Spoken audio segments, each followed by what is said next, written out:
말씀의 제목은 죽음을 아는 인생이라는 제목을 가지고 하나님 말씀 나누겠습니다. 아기 예수 오심을 기다리는 대림절, 이제 벌써 네 번째 주일을 맞이했습니다.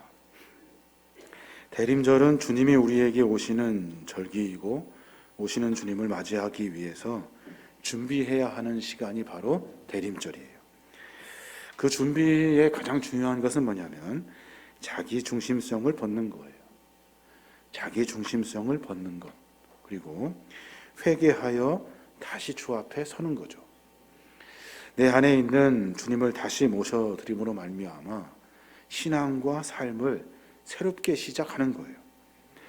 저는 오늘까지 세 번의 설교를 통해서 우리가 주님의 오심을 어떻게 준비할 것인가 고민을 가지고 예수님의 삶의 모습과 인생의 깊이를 깨닫게 해주는 전도자의 지혜의 말씀을 묵상하며 말씀을 나누고자 하는 거예요.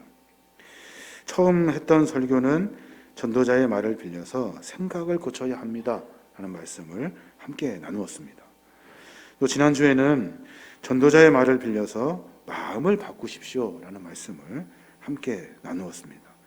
우리 마음이 늘 가지려고 하는 것에서, 채우려고 하는 것에서 바꾸어서 기쁨을 누리고 관계를 회복하고 그리고 미래를 걱정하며 시간을 낭비하는 것이 아니라 하루하루 감사하며 삶을 살아야 한다 하는 이야기를 함께 나누었습니다.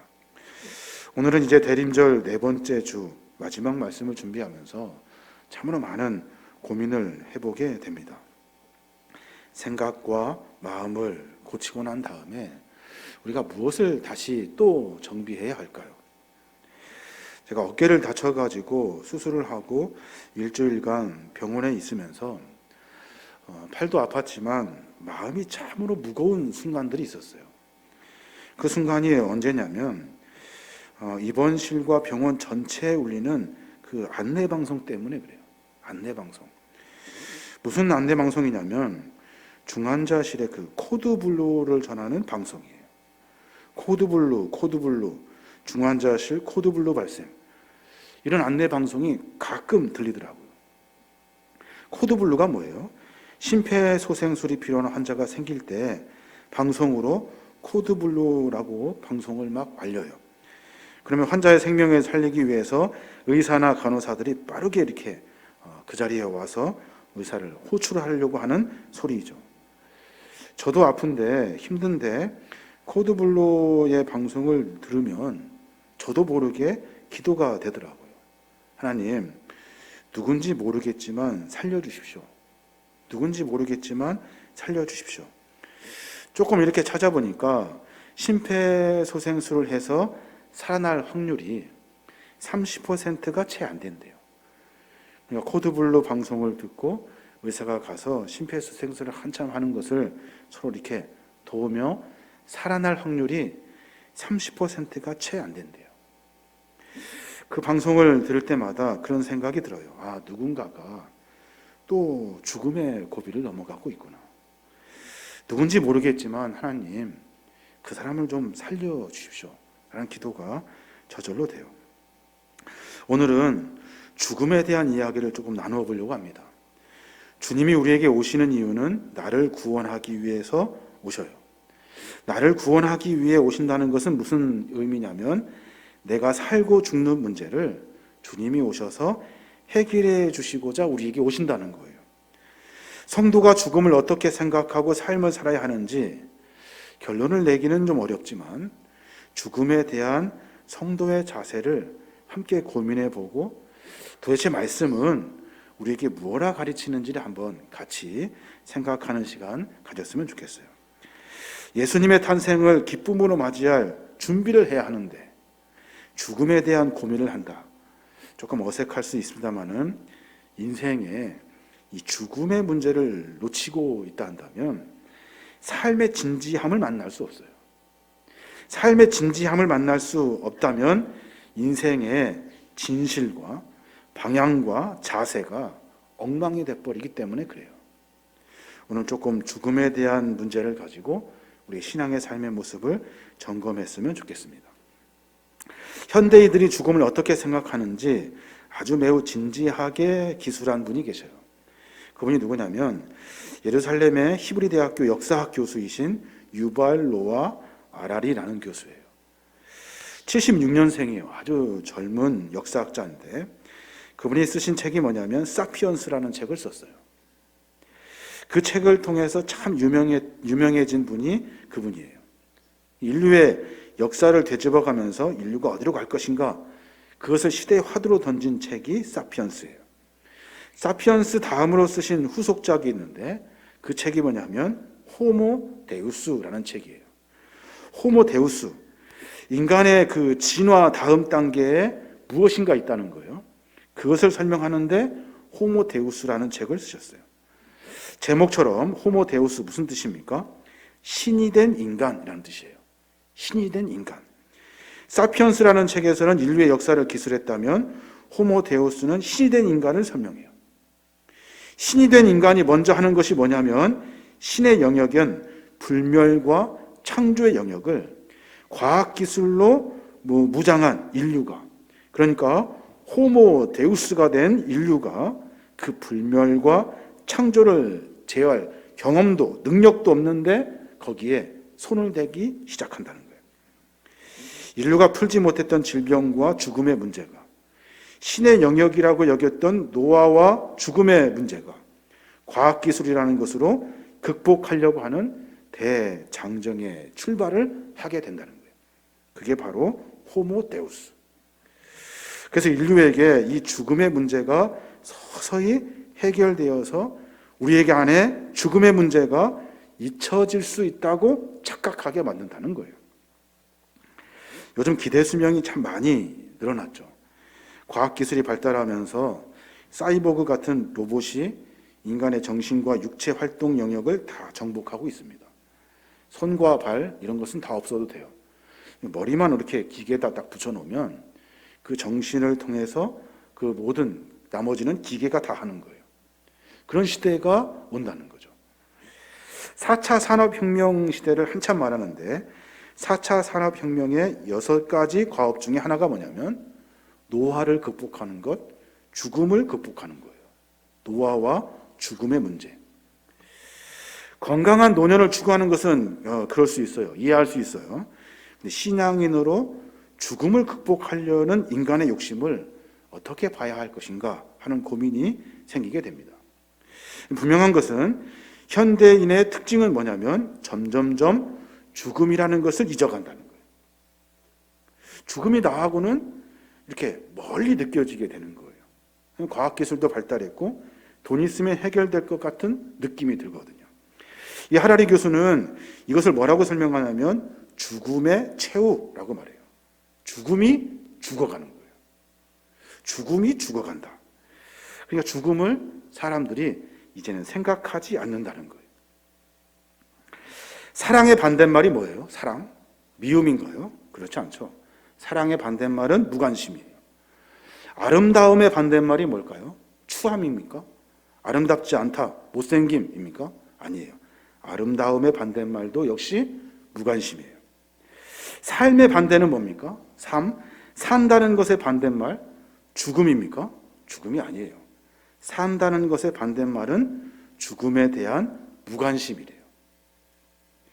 죽음에 대해서 무관심하니까 우리의 삶이 엉망이 되는 거예요. 죽음에 대해서 고민하지 않으니까 내 삶이 무질서해지는 거예요. 악한 마귀는 우리로 하여금 죽음이 너와는 아직 멀리 있는 것으로, 아직 다가오지 않은 것으로 우리를 유혹합니다. 죽음에 대해서 무관심하게 만들어서 삶을 무질서하게 만들고 가치와 기준을 다 무너뜨려 버리고 그로 인해서 사랑이니 정의니 오름이니 이런 것들이 자연스럽게 우리 안에서 멀어지게 한다는 거예요. 예를 한번 들어볼까요? 술을 사람들이 마셔요. 술을 마시면 죽을 확률이 안 마신 사람보다 3배가 증가한대요. 마셔야 되겠습니까? 안 마셔야 되겠습니까? 사람들은 다 술을 마셔요. 왜 그럴까요? 죽음이 나하고는 멀리 있다고 생각하는 거예요. 나는 그거 마시면 아침에 죽지 않고 깰 것이라고 착각하는 거예요. 담배를 핍니다. 담배를 피면 안 피는 사람들보다 7배 증가한대요. 사망 확률이. 피해야 됩니까? 안 피해야 됩니까? 근데 사람들은 다 피해요. 왜 그렇습니까? 마찬가지 죽음이 나에게서 멀리 있다고 생각하는 거예요. 사람이 그 죽음에 대한 고민을 잊혀지게 되는 거예요.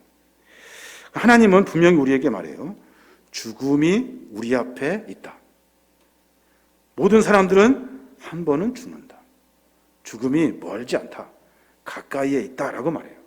히브리 9장 27절에 보면 한 번 죽는 것은 사람에게 정해진 것이요 그 후에는 심판이 있으리라 라고 말해요.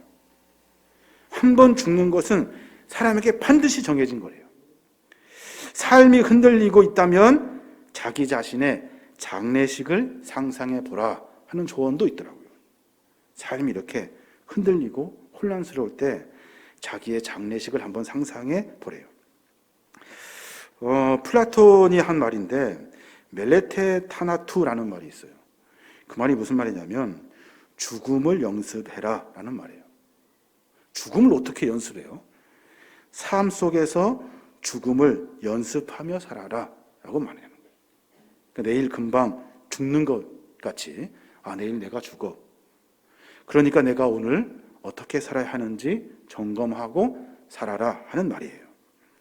세상에서 가장 확실한 것이 딱 한 가지 있는데 그것이 뭐냐면 모두가 다 죽는다는 거예요. 저와 여러분이 때는 모르지만 언젠가는 다 죽는다는 거예요. 죽음 앞에 설 때 그때 비로소 자기 자신의 허위를 벗고 자기 자신에 대해 그리고 자신을 둘러싼 관계들의 진실을 느끼게 된다는 거예요. 내일 죽는다고 한번 생각해 보십시오. 사람이 진실할 수밖에 없죠. 또 내일 죽는다고 생각해 보십시오. 내가 지금 무슨 욕심 부릴 게 뭐가 있습니까? 내일 죽는데. 톨스토이의 소설이 생각나는데 톨스토이는 평생 죽음에 대한 깊은 사색을 가지고 글을 썼던 사람이에요. 죽음은 그에게 그 글 속에 아주 그를 철학적 깊이를 알게 하는 사색의 도구죠. 그래서 평생 동안 삶과 죽음을 생각하며 소설을 썼어요. 그 중에 이반 일리치의 죽음이라는 책이 있어요. 이반 일리치의 죽음. 아마 읽어보신 분도 많이 계실 텐데 이반 일리치의 죽음. 1884년에 발표된 톨스토이의 대표적인 중편 소설이죠. 이반 일리치라는 사람. 그 사람이 죽음을 맞이하는 과정들을 쭉 이렇게 그 안에 있는 갈등들, 사람들과의 관계의 이야기들을 쭉 기술한 거예요. 이반 일리치는 누구냐면 판사예요. 굉장히 성공한 사람. 그 성공의 정점에 있을 때 갑자기 원인 모를 병으로 죽음을 맞닥뜨리게 됩니다. 그랬던 그가 그 순간에 그렇게 말해요. 뭐라고 말하냐면 나도 죽을 수 있구나. 나도 죽는구나. 하고 소설이 그렇게 이야기해요. 나도 죽는구나. 철학자 하이데거는 사람을 어떻게 정의하냐면 사람이 뭐야? 사람은 죽음 앞에 선 존재야 라고 정의했어요. 참 기가 막힌 정의예요. 사람은 대단해. 사람은 위대해. 사람은 엄청나. 이게 아니라 사람은 죽음 앞에 선 존재야 라고 정의했어요. 죽음을 진지하게 생각해 보는 일은 우리에게 분명히 새로운 지평을 열어줍니다. 죽음을 고민하기 전에는 결코 알지 못했던 삶의 소중함을 알게 되고 죽음을 고민하면서 신앙도 새로워지고 죽음을 고민하면서 나의 치부가 드러나기 시작하는 거예요. 흔히들 장례식장에 가면 그분의 죽음을 보면서 그분의 삶에 대한 이야기를 서로 나누게 됩니다. 그 사람의 죽음을 보며 삶에 대한 이야기를 서로 나누게 되는데 그 이야기 속에서 그분이 귀하다. 그분은 참 지혜로우신 분이다. 이런 여러 이야기를 나누게 됩니다. 그 이야기를 듣고 가만히 생각해 보면 그분은 꼭 그렇게 사신 것 같아요. 당장 내일 내가 죽을 줄 알고 다른 사람들에게 나의 사랑과 나의 마음과 자기의 정성을 다른 사람들에게 보여주었던 거예요. 그래서 그분의 죽음은 그 장례식장에서 더더욱 귀해지더라는 거예요. 죽음을 준비하며 사는 사람들의 삶, 그래서 가장 귀한 거예요. 누가복음 12장에 나오는 어리석은 부자의 비유, 여러분 잘 아시죠? 제가 성경을 한번 읽어볼 텐데, 누가복음 12장 16절부터 보면 비옥한 농토를 가진 어떤 부자가 풍성한 수확을 하자 속으로 내가 곡식을 쌓아둘 곳이 없으니 어떻게 할까? 옳지. 이렇게 하면 되겠구나. 내 곡간을 헐고 더 크게 지어 거기에 내 모든 곡식과 물건을 쌓아두겠다. 또 그의 영혼에게 내 영혼아 여러 해 쓸 물건이 많이 쌓여있다. 이제 편히 쉬고 먹고 마시고 즐겨라 했다는 거예요. 이 사람에게 죽음이 없다면 얼마나 좋을까요? 기가 막히죠. 누릴 거 다 누려요. 하나님은 바로 뒤이어서 하나님의 기가 막힌 말씀을 그에게 전해줘요. 12장 20절에 보면 하나님은 이르시되 어리석은 자여 오늘 밤에 내 영혼을 도로 찾으리니 그러면 내 준비한 것이 누구의 것이 되겠느냐. 참 우리의 인생을 다시 되돌아보게 하는 하나님의 경고의 말씀이 아닌가 생각해 봅니다. 히브리서 9장 27절에 보면 한 번 죽는 것은 사람에게 정해진 것이요. 우리에게 분명히 말씀하셔요. 우리는 다 죽어요. 언젠가는 죽어요. 아우구스티누스는 죽음 앞에 인간의 자아가 다시 태어난다라고 말했어요. 죽음 앞에 우리가 다시 태어난대요. 이탈리아 철학자인 움베르토 에코는 뭐라고 말했냐면 인간은 죽음의 순간에 딱 한 번 진지해진다 그랬어요. 죽음의 순간에 딱 한 번 진지해진대요. 앞에 살펴봤던 톨스토이의 이반 일리치 그 이야기를 조금 제가 전해드리면 잘 나가는 판사였어요. 그의 삶의 절정이었던 그때 그가 죽습니다. 그 소식이 막 사람들에 퍼져요. 장례식을 준비하면서 사람들이 그의 죽음을 보고 엉엉 울었을까요? 그렇지 않아요. 울지 않아요. 장례식에 사람들이 울음바다가 될 것 같은데 아무도 울지 않아요. 장례식에 참석한 그의 동료들은 슬픔과 아픔을 느낀 것이 아니라 그가 죽었으니 그의 자리를 누가 올라갈 것인가에 더 관심을 가졌대요. 사실은 자신들이 죽지 않은 것을 안도하면서 밤새도록 장례식장에서 카드 놀이를 어떻게 하면 더 재미있게 할 것인가 거기에 관심을 가졌대요. 이반의 미망인도 부인도 비슷했어요. 남편의 죽음에 슬픈 마음은 있었지만 남편의 죽음으로 인해 받게 될 보상금, 국가 지원금 이런 것을 어떻게 하면 더 받을 수 있을지 그 장례식장에서 분주하게 서로에게 물었대요. 아내와 동료들이 이반의 죽음 앞에 매정한 행동을 보였다고 해서 이반이 악하게 산 사람은 아니에요. 이반은 관료의 아들로 태어나서 자신도 존경받는 법관이 되기 위해서 늘 최선을 다했던 사람이에요. 누구나 범할 수 있는 작은 실수 있었어요. 근데 그거 대수롭지 않아요. 모두가 다 했던 일들이에요. 법대를 다닐 때 판사가 돼 일할 때도 일정한 궤도를 벗어나지 않았어요. 늘 이렇게 모범생처럼 살았다고요. 신분에 맞고 자신에게 어울리는 적당한 여성을 아내로 맞았고 가정생활이 골치 아플 때 일이나 직장이 어려운 일이 생길 때 누구나 다 그렇듯이 적당히 회피했고 다른 사람들 핑계 대었고 늘 성공과 출세를 위해 계획하고 계산하면서 인간관계를 만들어 갔대요. 비리를 저지르거나 비난받는 일은 하지 않았어요. 그렇게 차분차분 성공과 출세를 향해 달려갔어요. 비록 성인 군자는 아니지만 이반에게 누군가 돌을 던진 사람은 아무도 없었어요. 이반 또한 자신이 잘 살고 있다고 여겼어요. 근데 이반이 좋은 집으로 이사 가서 커튼을 달다가 사다리에서 떨어져 가지고 허리를 다칩니다. 처음에는 대수롭지 않게 여겼다가 병이 차츰차츰 불치병으로 발전하면서 죽음을 맞이하게 되죠. 이반의 죽음을 앞두고서 자기 주위에 있는 위선과 기만을 이반이 눈으로 확인하게 됩니다. 죽어가는 자신을 바라보며 진심으로 슬퍼하는 사람이 없다는 것을 깨달아요. 그것이 자신의 죽음보다 더욱더 슬펐어요. 이럴 수가 있을까? 이럴 수가 있을까? 신기한 것은 한 우주를 품고 살았던 사람이 죽어도 세상은 미동하지 않았대요. 내가 죽으면 세상이 어떻게 될 것 같았는데 아무렇지도 않았대요. 소설의 표현대로 한다면 서부전선은 동부정선은 여전히 이상이 없었다는 거예요. 그런 가운데 이반은 스스로에게 묻습니다. 나는 정말로 잘 살아온 것인가? 내가 옳다고 생각했던 행동들이 과연 진짜 옳았던가? 아니면 내가 도대체 무엇이 잘못되었던가? 누군가가 다 생각하는 그 생각, 누구나가 다 부리는 고집, 누구나가 다 쫓아가는 성공, 그렇게 살았는데 내 삶은 도대체 무엇이 틀렸는가? 무엇이 잘못되었는가? 하는 것을 고민하기 시작했다는 거예요.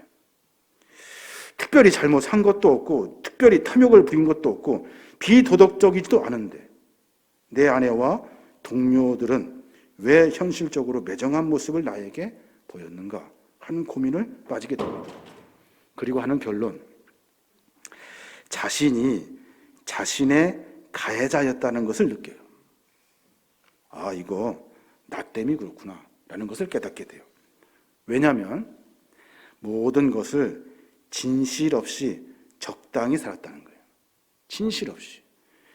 욕먹지 않을 만큼 주변 사람과 아내에게 적당히 건성으로 그런 삶을 반복해서 살았다는 거예요. 진실. 아내와 결혼한 것도 사랑했기 때문이 아니라 상류층 사람들의 자신의 배우자를 좋아하고 인정했기 때문에 그에게 누가 돌 던질 사람은 없어요. 그런데 진실이 없어요. 자기 안에 진심. 성경은 죽음을 앞에 둔 성도에게 어떤 삶의 자세를 우리에게 가르쳐주고 있을까요? 내일 당장 죽는다 라는 말을 들었을 때 우리가 우리의 삶 속에서 일어나는 현상들, 그 첫 번째가 뭐냐면 진실이래요. 그래서 성경은 우리로 하여금 진실해라 라고 경고해요. 죽음 앞에 모든 인간은 스스로 진실하게 되어 있어요. 죽음 앞에 선 우리가 그 삶이 진실해야 하는 거예요. 진실, 사전적 의미로 보면 거짓이 없는 사실, 마음에 거짓이 없이 순수하고 바름, 이것을 진실이라고 말해요. 사랑도 이웃에 대한 마음도 진실하셔야 돼요. 하나님과도 진실하셔야 돼요. 믿음과 신앙도 진실해야 돼요. 누가 본다고 누구와 보라고 사는 것은 그것은 인생이 아니에요. 진실, 내 진심이 무엇인지를 서로에게 솔직히 말할 수 있어야 돼요. 아내에게, 친구에게, 이웃에게, 남편에게. 죽음 앞에 우리의 삶이 점검되는 첫 번째 단계는 진실이라는 거예요. 내가 진짜 신앙인인가? 내가 그를 대할 때 진심으로 대하고 있는가? 작전 짜고 머리 쓰고 그리고 술을 놓고 어떻게든지 내 욕심대로 내가 누리고 취하려고 하는 거짓된 거짓이 아니라 진실로 삶을 만들어가는 거예요. 왜 진실해야 하냐? 딱 한 가지 이유예요. 하나님이 진실하시기 때문에 그래요. 하나님은 진심으로 우리에게 대하셨어요. 시편 117편 2절에 보면 우리에게 향하신 여호와의 인자하심이 크고 여호와의 진실하심이 영원하미로다. 하나님의 인자하심은 크대요. 그 하나님의 진실하심은 영원하대요. 변하지 않는다는 거예요. 에베소서 5장 8절에 보면 너희가 전에는 어둠이더니 이제는 주 안에서 빛이라. 빛의 자녀들처럼 행하라. 빛의 열매는 모든 착함과 의로움과 진실함에 있느니라. 우리가 전에는 예수 믿기 전에는 어둠이었대요. 근데 이제 예수 믿고 나서 빛이 됐어요. 빛의 열매는 뭐냐면 착함과 의로움과 진실함이래요. 솔직함, 진실함. 우리가 세상을 살아가면서 내 스스로의 삶뿐만이 아니라 타인과 함께 살아가는 모든 삶의 시간 속에서 진실한 삶을 살아야 돼요. 근데 사람들은 진실한 삶을 잃어버렸어요. 속이면 속아 넘어갈 것 같고 이번 속이면 다음에도 또 속아 넘어갈 것 같고 그래서 내가 죽음 앞에 끝이다라고 하는 순간을 잃어버리고 매번 그렇게 거짓된 진실로 살아요. 잠언서 12장 19절에 보면 진실한 입술은 영원히 보존되거니와 거짓 혀는 잠시 동안만 있을 뿐이니라 라고 말해요. 진실한 입술은 영원히 보존된대요. 영원히 뭐예요? 삶과 죽음. 이것이 영원이에요. 이 영원 동안 진실은 보존된대요. 근데 거짓은 잠시 동안 그때뿐이에요. 죽음 앞에 선 사람은 어떻게 해야 돼요? 진실을 점검받게 된다는 거예요. 내가 그때 참 미안했다. 내가 그때 그러지 않았어야 하는데 내가 그 얘기 꼭 해주고 싶다. 그거 참 미안했어. 내가 속였어. 내가 거짓말했어. 이 진실이 죽음 앞에서만 드러나게 된다는 거예요. 또 하나, 죽음을 앞에 둔 성도의 자세를 성경은 우리에게 분명하게 가르쳐 주는데, 그것이 뭐냐면 상대방의 마음을 울리면서 살아라는 거예요. 마음을 울리면서. 마태복음 5장 41절에 보면 너를 고소하여 속옷을 빼앗고자 하는 사람에게는 겉옷까지 주어라. 또 누구든지 너를 억지로 오리를 가게 하거든 그 사람과 십리를 동행하고, 누가 내게 억지로 오리를 가자 하거든 십리를 가 주어라 라고 말해요. 아니, 죽음 앞의 삶이 마음을 울리는 삶인데 그 삶이 도대체 뭐야? 내일 죽는데 내 빤스를 뺏어갔어요. 내 속옷을 다 뺏어갔어요. 그게 뭐가 중요해요? 그래, 가져라. 누가 나한테 오리를 가자고 부탁했어요. 나 내일 죽는데 그 사람이 나한테 그 부탁을 해요. 그래, 마지막 내가 너에게 그 이야기 들어줄게 하면서 오리를 간다는 거예요. 아니, 심리를 가질 수 있다는 거예요. 죽음이 내 앞에 있다면 무슨 욕심이 생기겠어요? 그 사람 마음에 나를 남기고 싶겠죠. 그 마음으로 살아야 된다는 거예요. 무엇이 욕심이 내겠어요? 무엇을 욕심내겠어요? 이치와 인리와 명분과 합리적인 사고 중요하지 않아요. 죽음이 내 앞에 있다면 그 사람의 마음을 얻고 싶을 거예요. 그 사람의 마음을 울리는 삶을 살게 될 거예요. 목사님, 그렇게 살 수 있습니까? 아니, 못 살 것 같아요. 그렇게 할 수가 없죠. 그런데 내일 죽는다면, 너 내일 죽어 한다면, 그거 하고 말지. 그게 해주고 가면 되잖아요. 그것이 나에게 남는 일이잖아요. 무엇이 중요합니까? 사람에게 무엇이 중요해요? 해주고 가지. 그 마음으로 하루하루를 살으라는 거예요. 속옷까지 빼앗아 가면 당장 뺨따구를 때리고 싶고, 내가 오리 가자고 하면 미쳤다고 이야기하는 것이 당연하죠. 근데 죽음을 앞에 놓고 있는 사람은 된다는 거예요. 1880년 세계적인 작가 로댕이 있는데, 프랑스 정부로부터 미술 박물관을 지으니까 그 입구에 청동문을 좀 만들어 주십시오 라고 부탁을 해요. 로댕이 단테의 신곡 중에 지옥편을 소재로 수백 개의 밑그림을 그립니다. 그리고 지옥문을 딱 만들어요.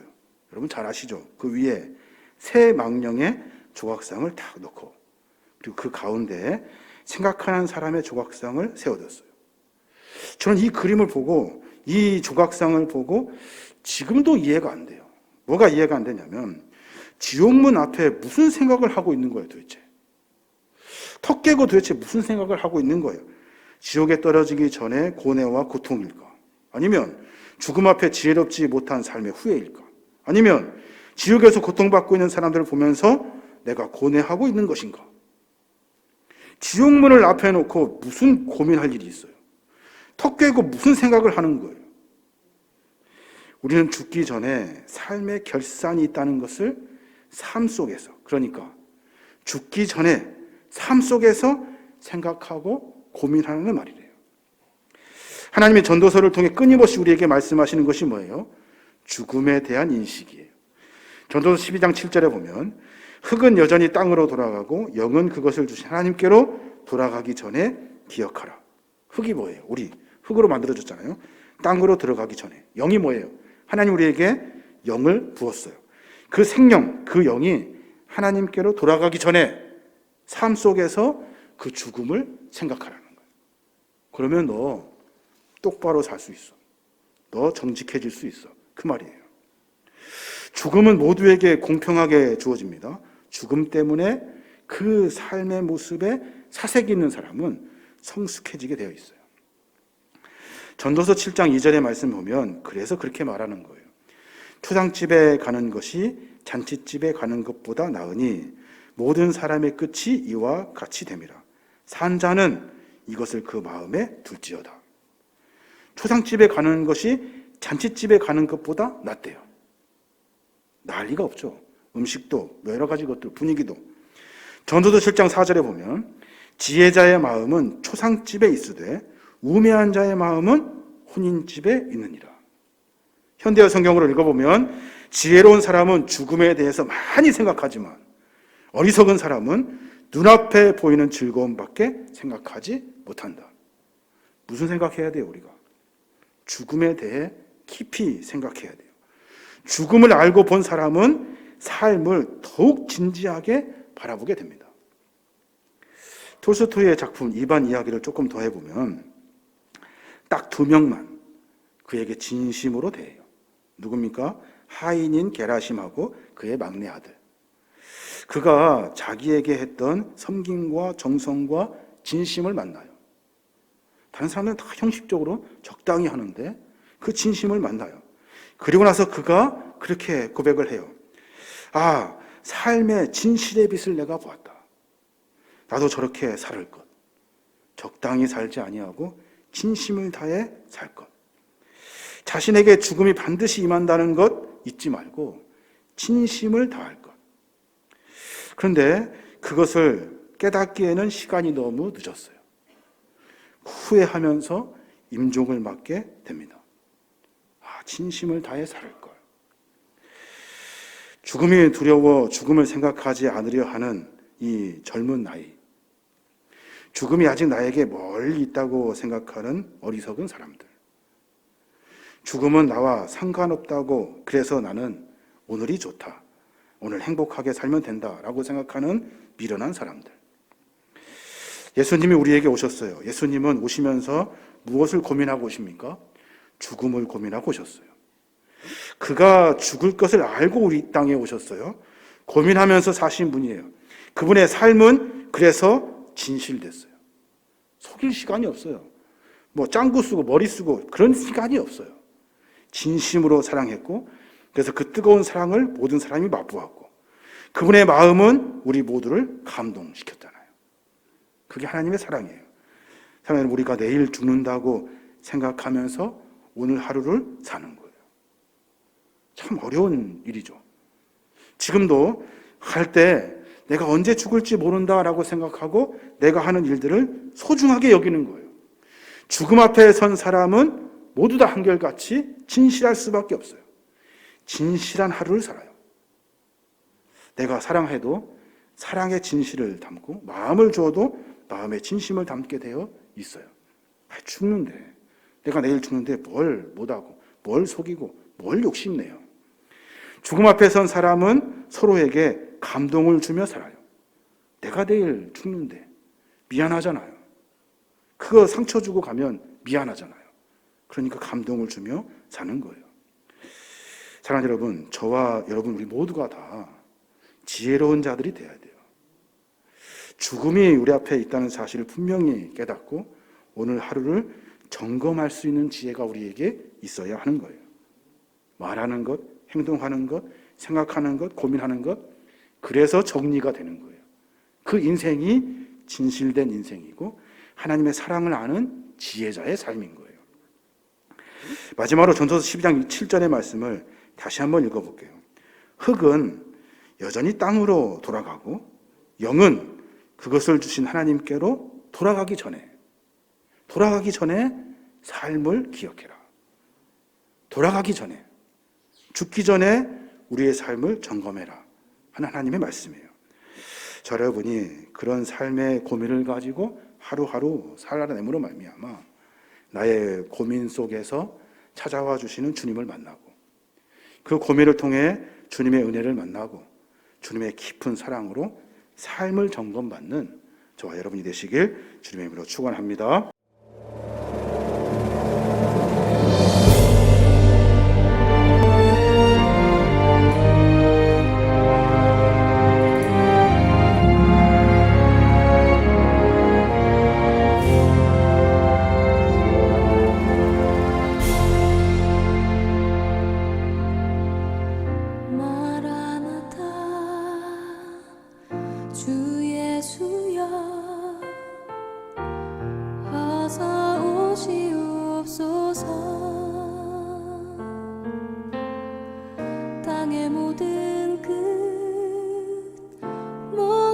족속 주를 찬송하게 하소서. 마라나타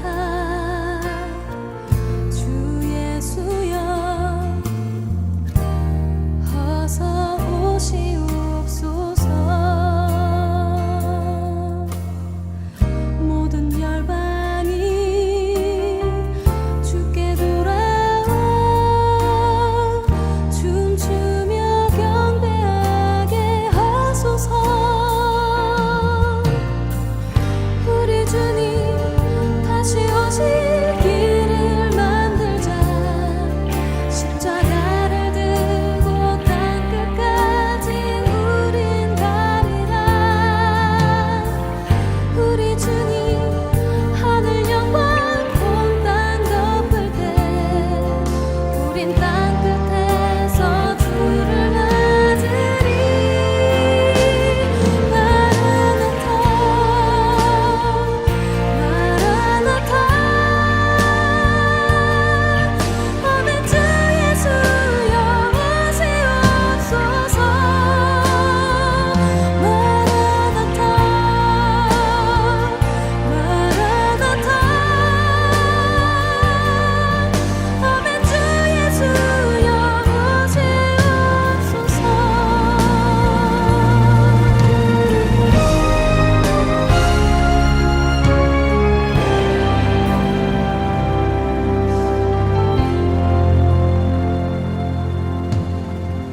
마라나타 주 예수여 어서 오시옵소서.